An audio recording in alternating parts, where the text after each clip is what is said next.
Hello. Hello. Hi, Christopher. How are you? Yeah, we're good. The sun's shining. I'm just going to turn my screen around away from the window, which means I've got to fall off my chair. Oh, careful. No, it's awful bad news. I'll pull my computer a bit further forward. I wouldn't want to be smaller than you. You wouldn't want to be smaller than me, Chris. There's that. Hello. God, good afternoon, viewer. Aren't we having fun? Well, dear viewer, we're a day early recording. Not that it'll make the slightest bit of difference to yourself, but we are.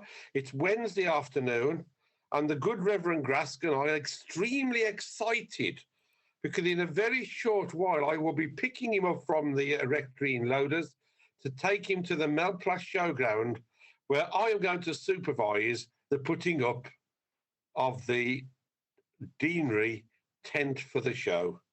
What are you going to be doing, Chris? Not listening to the supervisor by the sounds of it. You're going to be documenting, as the chapter clerk for this auspicious group and body, you're going to be documenting so we know what we're doing next year. No, I'm going to be documenting the supervisor. I didn't say I was documenting how the tent's put up. Well, that's I true. was documenting how the supervisor supervises. That's good. When we have a supervisor who's supervising, who's telling us that he's supervising the putting up of a tent, then he doesn't know how it's put up. I should just say things such as, pick up that pole, shove it up that hole. Is that then right? It would be rude, but I could almost reply to that. Yes. All right, then. Come on. I've got to be careful. That's a very sexist comment. Almost slipped out. Reverend Neely may be watching, so be very careful. Anyway, we are going to the showground because tomorrow, dear viewer, is the long-awaited day of the year in this part of Dorset. It's the annual Melplash Agricultural and Something Else show. And let's just hope that the sun shines all day tomorrow. I've just seen the weather forecast. It's changed dramatically. It's going to be maybe showers overnight a bit, but certainly dry all day tomorrow with sun. That's because you and I are going and the sun always shines on the righteous, Chris. Well, you must be better than me because I've still got possible raindrops on me. You see, I could get the official cricketing umpires weather forecast we have to use officially. No, I was just going to say that's why you're rural dean and I'm not, because you don't get a rain forecast and I do. I'll just check the meteorological office's weather forecast. Hang on, Met Office. There you are, Met Office. Can you see? What are we doing in Beaminster tomorrow? Thursday. Oh no, hang on. Oh no, that's today. We don't want that. Let me go back a bit. No, there we are. Tomorrow is a lovely day. Well, at 1 o'clock in the morning tomorrow, there's less than 5% chance rain. At 1 o'clock tomorrow, there is 40% chance of rain. At 7 o'clock, when we'll be on our way home, it's back down to -5. But the weather forecast... Yeah, you're on Beaminster, aren't you, not West Bay? Oh, heavens, Chris, hang on then. Let me just type West Bay into my... See, this is where the supervisor's got to have somebody to document what he's doing. I'll put West Bay... I can't see what he's typing in his phone, but I know what he's done. What have I done? Well, you looked at the weather forecast for Beaminster instead of West Bay. Of course I did. Melplash show isn't even in Melplash, remember? Melplash show is at West Bay. Righto. You want me to go for tomorrow, don't you, Thursday? Thursday, West Bay. Righto. It says that there's a 60% chance rain at 6 o'clock in the morning. Yeah, that matches mine. There's only 10% chance rain at 9 o'clock. But however, I've just seen the Met Office on the television, and there is no chance of rain in Dorset after 4 o'clock in the morning. There is a better weather forecast we could listen to. What's that? The Chris Grask weather forecast based on purely optimistic thinking, and that says it's going to be sunny all day. If I could remember that title, Chris, I'd remember to put it into my search engine. However, we are, as you've got it, viewer, at the Melplash show. So if you're picking this up early on Thursday, and you fancy coming down, we'll be in Avenue, 58C, store 58C. That's where What you see? Yeah, Avenue C. Not far from the Furley Wine Estate, which of course is in Netherbury Parish. Oh, they make some nice wine there. They do. So I might pop round and see, do they have a good brand of communion wine available, you know? Are they right next door? They're 2 down, I think, from us. Oh. Yeah. So if you can't find us on our own stand, dear viewer, Go to Furley. Go to Furley. I think we're next to the Friends of the Camel stall, and the Rat Catchers Association stall. I think that's where we've been put. So it's our job to catch rats. Yeah. Is that the sinning rats that need to repent that we're after? It could be down to last week's gospel, the sinking ship, couldn't it? It could. Did you notice the late segue I just got in for that, Chris? Yeah. Well, no good. So no good. So there we are. So that's where we are, and all is going to be well. But it is the feast of Saint Bartholomew tomorrow. It's the 24th of August. And as I said to you earlier, Chris, it's a very important day for myself because I become a pensioner. Get my Happy birthday for Thursday, the 24th of August, David. And I become a pensioner, Chris. What more can one say? I know I don't look it. Originals? I know I don't look it, Chris. I'm not taking up the cardigan quite yet. No? There we are. But there we are. You'll be able to identify us at the show tomorrow because there will be lots of birthday candles and cakes from all those people there. And also because Reverend Grask will be wearing his cassock all day to show Willie on behalf of the troops. Or he might wear his cassock until he gets to the show and it gets too hot and then he takes it off. Good idea. Good idea. Anyway, we've got a reading, haven't we, Chris? Do we have a reading today? Yeah, it's Matthew. We're carrying on Matthew's Gospel because we're on year A. And it's chapter 16. What verses would we be reading, Chris? 13 to 20. Should I read them in a minute when we've had a pause? You read them when we've had a pause. Ah.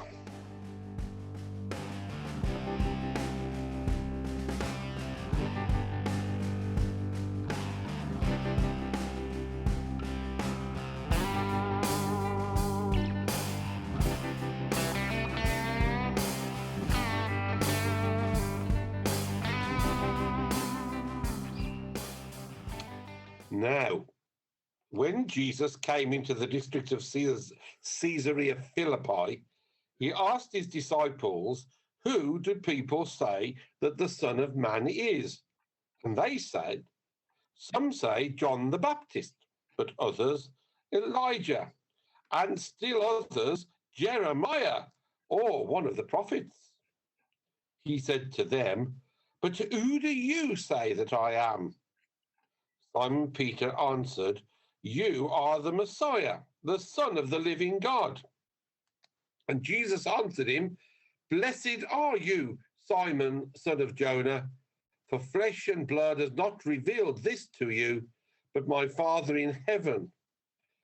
And I tell you, you are Peter, and on this rock I will build my church, and the gates of Hades will not prevail against it. I will give you the keys of the kingdom of heaven, and whatever you bind on earth will be bound in heaven, and whatever you loose on earth will be loosed in heaven." Then he sternly ordered the disciples not to tell anyone that he was the Messiah. Well, I think we've got about 4 Rev chats in all of that. Certainly. We could talk about who do you say that I am? Yeah. We could talk about you are Peter, and on this rock I would build my church. Which are the words on the inside of the dome at the Vatican. Do you know that? And where is the Vatican built? In Rome.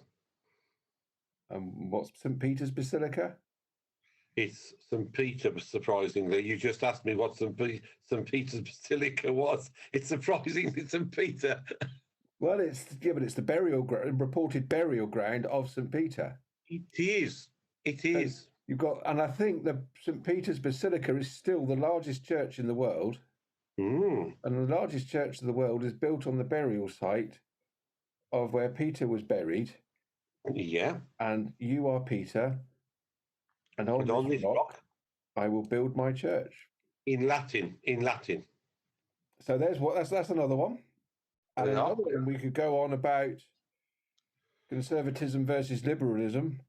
Whatever you bind on earth will be bound in heaven. Whatever you loose on earth will be loosed in heaven. Yeah. And we could do another one on, well, why did he tell his disciples he didn't want anybody to know that he was the Messiah, the chosen one of God? Which one of those 4 subjects do you think we'd like to talk about today? Chris, we've already done it, I think. Done. Oh, bye. Nice meeting you, everybody. See you at the show tomorrow. You've told us all about the Vatican, which is very good. And yes, I always, well, I've tackled many times the question, who do you say that I am?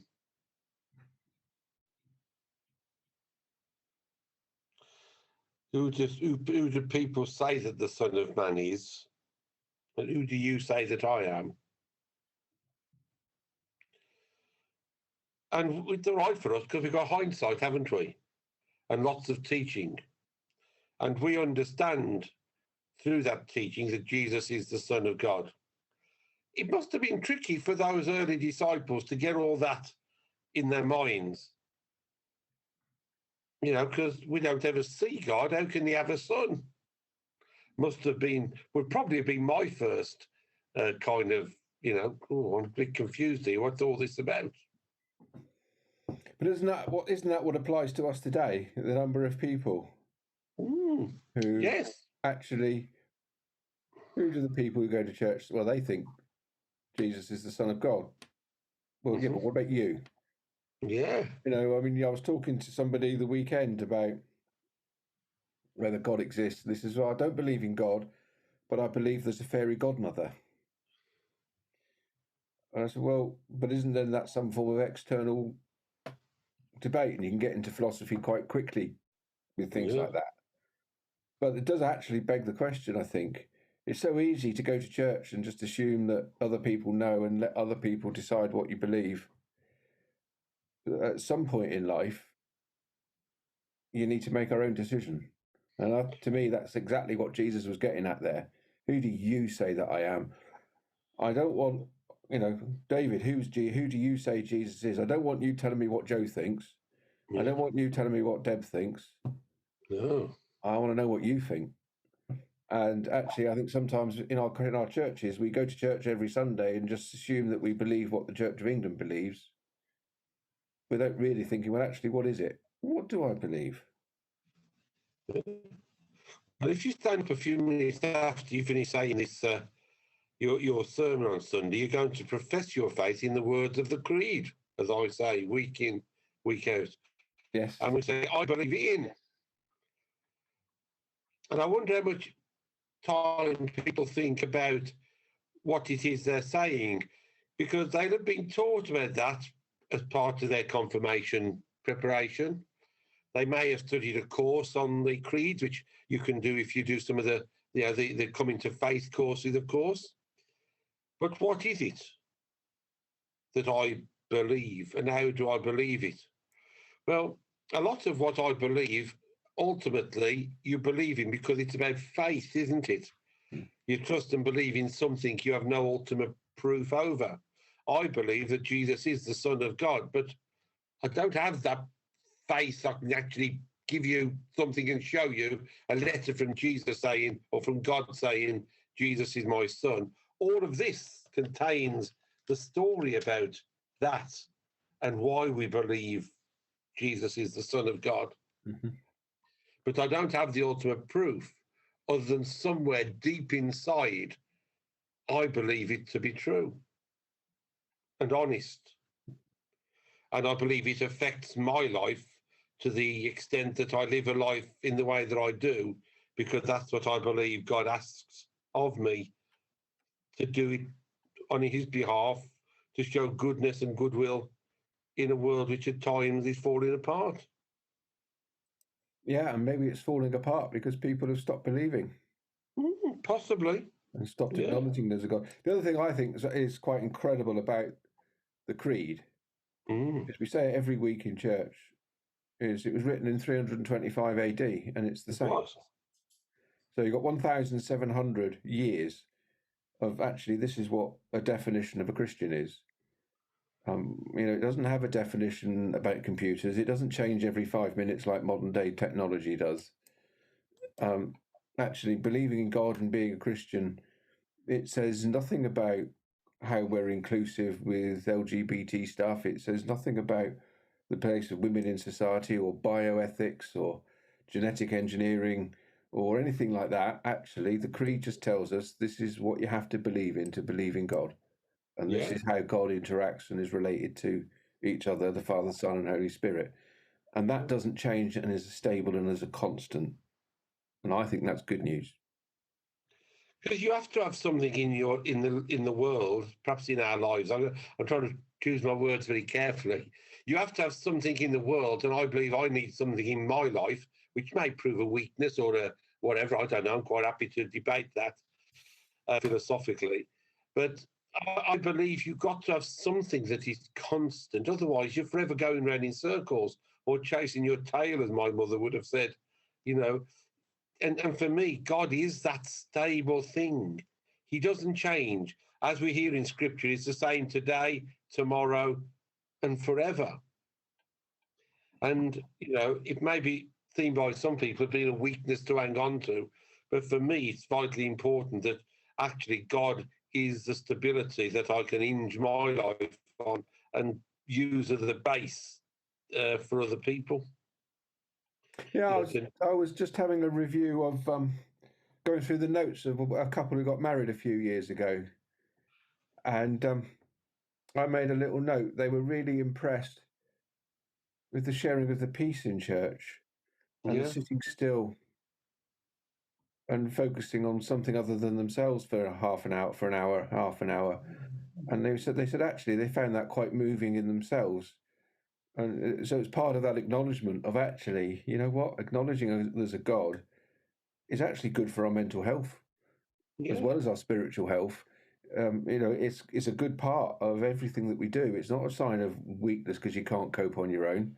Because I think this idea of we can cope on our own, make our own luck and make our own rules, we're in a society where we have never-ending homelessness at the moment. We have poverty. We have corruption and greed all over the place. It's just people aren't following the way. They're not giving.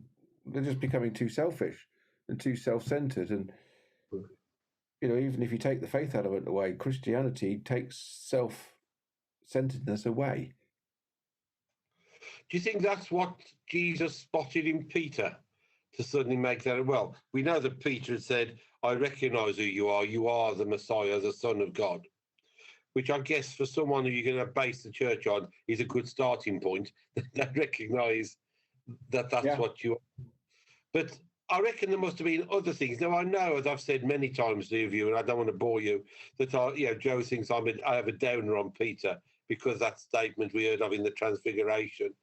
But, there was something very special about Peter that Jesus recognized, perhaps in a similar way that, and I don't mean we're as special as Peter, because I know I'm not. After all that stuff we went through as part of a discernment process, and it's recognized you have some gift or skill in becoming a leader within Christ's church.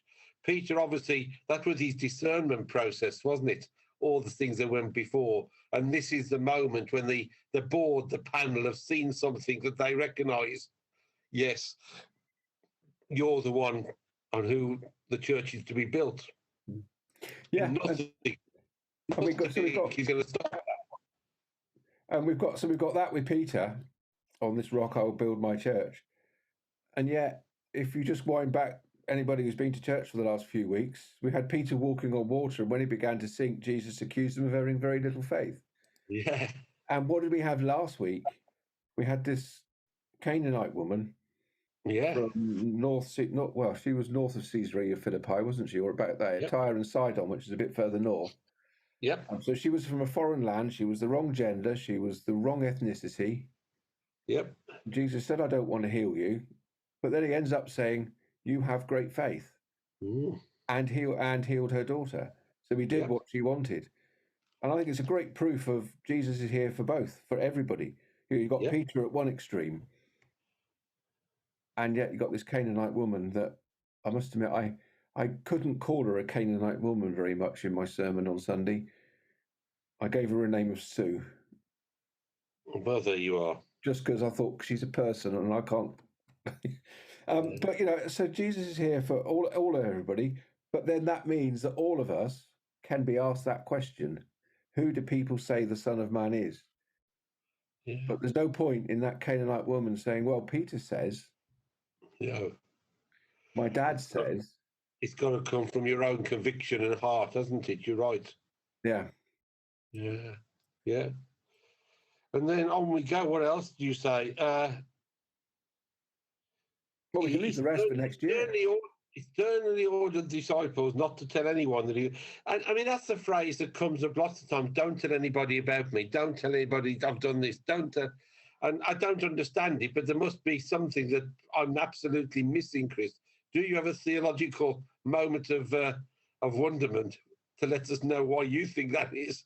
I don't have a theological idea of wonderment. I have a practical idea.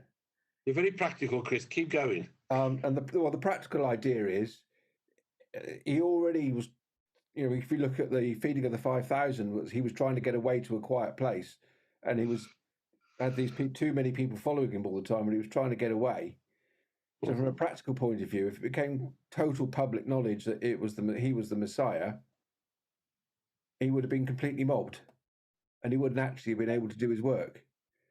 And so I think he quietly wanted to go about healing people, preaching the gospel, without being mobbed by everybody, and didn't want this yoke. I'll call it a modern day yoke of fame. So in effect, he's saying, let me get on with what I've got to do, but you go and tell people about it. Yeah. And that's what we're told to do today, isn't it? I found myself preaching because part of the reading of for today for St. Bartholomew, for tomorrow for St. Bartholomew, we celebrated it today early, is that it's that story about from Luke's Gospel, who is the greatest one of us? Mm-hmm. And Jesus said, "To matter which one's great, to be really great, you've got to forget all the greatness and be the servant. I've come to serve, not to be served." A beautiful passage from Luke's Gospel. And in effect, Jesus is again demonstrating in this passage, I've come to get on with the work of the kingdom, but I need someone to work as members of the team and to get on with it. Mm. Well, there we are, dear viewer. I don't know how long we've been rambling on for today, 15, 20 minutes, but I hope that's helped to open your brain cells a little bit and get you thinking. We'd love to hear. Please tell us what you think. Why do you think Jesus said, don't tell anybody about it? And even more importantly, who do you think Jesus is? It'd be nice to have a nice variety of comments, wouldn't it? It would. Perhaps you could ask that from people at the Melplash show tomorrow. Who do you think that is? And I'll point at Chris Graft and they'll all shout, he's not the Son of God. Well, I'm not.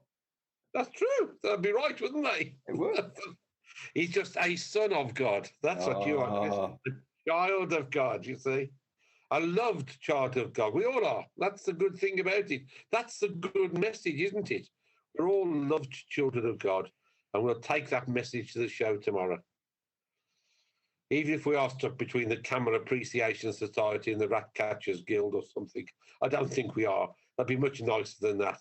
Oh, I thought you said we were next to Furley Estates Wine. No, they're just down the road from us, Chris. Yeah. So we're trapped between Furley Estates Wine and the beer tent. And the Rat Catchers and the Camel Appreciation Society of Dorset. I don't know where. I've no idea who. And the bacon sandwich tent. Well, that could be very easy.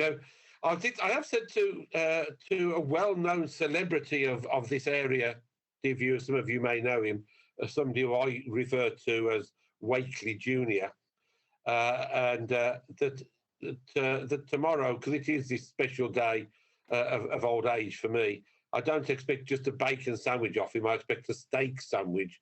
Do you think that'll materialise at all, Chris? Do you think we'll get a steak sandwich? No, I think it depends on whether or not Wakely Junior listens to Rev Chat in time. Well, no, I've told him already on the phone. I've told him. He's showing the mayor and the mayoress around the show in his capacity as vice chair of the show. He's vice chair in waiting, isn't he? Oh, you see the hierarchy of Melplash show. Well, the vice chair this year is Mr. Philip Hardwell, who we both know well. Great friend to both of us. Oh, I thought he was the actual chair this year. No, I'm not sure. I thought he was the chair and Michael Fuchs was president. Ah, see, you know far more, because Michael Fuchs happens to be one of your great esteemed parishioners and a good man of Porton. Is he a Porton man? Of North Porton. Yeah. So if he's the president and Mr. Hardwell, who is the chapel warden of Blackdown, that means that Mr. Wakely is the vice of chair, or the chair of vice. Chair of vice. Yeah. For the coming year. So there we are. It'll all be good. As you can see, we're in the festival mood. And dear viewer, do let us know who you think the Son of God is, or who Jesus is, and do tell us any other things you want to tell us. We look forward to hearing it. There may be. There you go. Look. Chairman Philip Hardwell, Vice Chairman Simon Wakely, President Mr. Michael Fuchs, Secretary Lucy Hart, who also is one of the editors of our parish magazine. Well done. Treasurer Richard Bugler. I don't know Mr. Bugler. Well, Richard Bugler's one of my people. Well, there you go. So between us, we've got the whole total hierarchy. Richard Bugler is part of the great Bugler family and the Bugler tractors. They hire tractors and repair tractors, and they're a Beaminster family. Richard's a good friend of mine from the Beaminster Charities. I've married his children and baptised his cats and all that kind of stuff. So all will be well. All will be well. So, dear viewer, there may be something special. If I can arrange it, I may try and get something out on my other platform tomorrow, which is through Facebook. So during the day, if you're a Facebook person, just keep an eye out. I may try and get a little bit of a video of Mr. Grask in action and the tent, and I might try and see if I can see the judging of the pig competition and I might send you a small video during the day. So keep an eye out for that. It'll be a Rev Chat, a bit like the summer specials used to be in the comics when you waited all summer for the Beano summer special to come out because it was extra big and that. So that could be tomorrow's special. Keep an eye out if you're watching this before Thursday. If you're watching it on Friday, you're too late. Well, this probably won't come out till Friday because you don't know. We don't know how we don't know when Harry, Mr. Media Man, edits it. No, well, we do. It's all the clever stuff to get it on the internet. Thursdays, because Thursday's his day working for us, because he works for the Diocese, of course, in a proper job, full paid, where we kind of give him a morsel, really. But he does a fantastic job for us, and we'd be lost on Rev Chat without his great skills and ability. So thanks, Harry, for all that you do to get it up on time for us. We do appreciate it, as do the dear viewers. If you want to send a thumbs up to Harry, dear viewer, then please do so. Anyway, Chris, you could get Harry to do a guest appearance. Oh, no, that could be fantastic, couldn't it? You know, I'll let you ask him, David. He could come in between the bishop and the hooded claw, couldn't he? Harry could. he could be the middleman between the two of them. Right now, Chris, I'm due to pick you up in 20 minutes or so, so I better have my water. Hold on. Take the dog for a comfort break, dust myself down, get in the car and drive over to you, and all will be well. Dear viewer, good to see you. We'll see you. Goodbye. We'll see you next week. Bye now.